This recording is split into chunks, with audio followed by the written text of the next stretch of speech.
Tout de suite, retrouvez la chronique du docteur Sarah Laximi, Santé Ramadan, du site santeramadan.fr. Bismillah, alhamdulillah, wa salatu wa salamu ala rasulillah. Parce que nous aimons Ramadan, son atmosphère, sa baraka, sa paix et ses bienfaits, nous aimons jeûner et nous attendons sa venue avec impatience. Qu'en est-il de la prise médicamenteuse lors du mois béni de Ramadan ? Tout d'abord, remettons les éléments dans leur contexte. Ramadan est prescrit pour les personnes en bonne santé et qui peuvent le supporter. Une personne qui prend des médicaments peut se sentir en bonne santé, mais on peut être en bonne santé à condition de prendre des médicaments. Cette santé reste fragile et tributaire de cette prise médicamenteuse. Le médicament doit être pris au bon rythme, au bon moment et à la bonne dose. Alors comment faire pendant le mois de Ramadan quand on prend un médicament ? Un vrai casse-tête chaque année pour des millions de jeûneuses et de jeûneurs dans le monde. Qu'est-ce qu'un médicament adaptable à Ramadan ? C'est un médicament qu'on a l'habitude de prendre de jour et en dehors du jeûne. Ce traitement est prescrit avec précision et son efficacité est étudiée de manière à agir de façon optimale dans ces conditions. Si vous le prenez à des horaires différents, il est probable de diminuer son efficacité ou au contraire à l'augmenter. Attention, qui dit augmenter l'efficacité dit aussi augmenter les effets indésirables qui lui sont liés. Alors que faut-il faire ? Quand vous êtes en bonne santé sous traitement, vous êtes en sursis. Votre bonne santé n'est qu'apparente. La solution passe par votre médecin traitant. Il est le seul à pouvoir spécifier que votre traitement peut être pris la nuit du jeûne, sans répercussions négatives pour votre santé.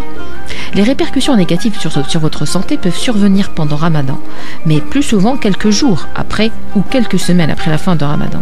À la fin de Ramadan, le patient dira fièrement à tout le monde qu'il a jeûné et qu'il va très bien, alors qu'il n'en est rien. Deux cas peuvent se présenter. Votre traitement est parfaitement adaptable à Ramadan. C'est votre médecin qui vous rassure et vous change la prescription sans que vous fassiez pression sur lui, bien sûr. Vous suivrez à la lettre et religieusement ce qu'il vous a prescrit. Dans ces conditions, vous ferez donc Ramadan sans souci majeur. Votre traitement n'est pas adaptable la nuit et vous avez un problème de santé majeur. Comment placer un traitement pris à un rythme particulier, réparti sur la journée en l'espace de 6 à 7 heures de nuit ? Vous n'êtes donc pas en mesure de jeûner sans causer de dégâts visibles ou invisibles, perceptibles ou non perceptibles. Certains médecins vous proposeront de prendre des médicaments pendant que vous jeûnez avec un verre d'eau. Votre médecin cherche la solution la moins morbide pour vous. Que ce soit avec de l'eau ou sans eau, un médicament ne se prend pas en dehors des conditions dans lesquelles il a été conçu. De plus, avec de l'eau, ce n'est plus du jeûne ramadanien, vous romprez votre jeûne d'un point de vue religieux et à ce moment, vous n'avez plus qu'à vous restaurer car la journée ne compte pas. De plus, vous risquez de provoquer des réactions que vous n'attendez pas. Ces réactions peuvent être différentes d'un médicament à un autre. Alors, premier cas, votre médecin traitant vous autorise à prendre votre médicament habituel pendant la nuit du jeûne.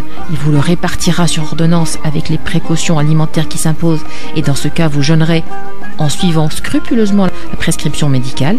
Deuxième cas, votre médecin traitant vous informe que votre traitement n'est pas adaptable la nuit et que vous ne devez en aucun cas l'interrompre. Dans ce cas, votre jeûne est contre-indiqué.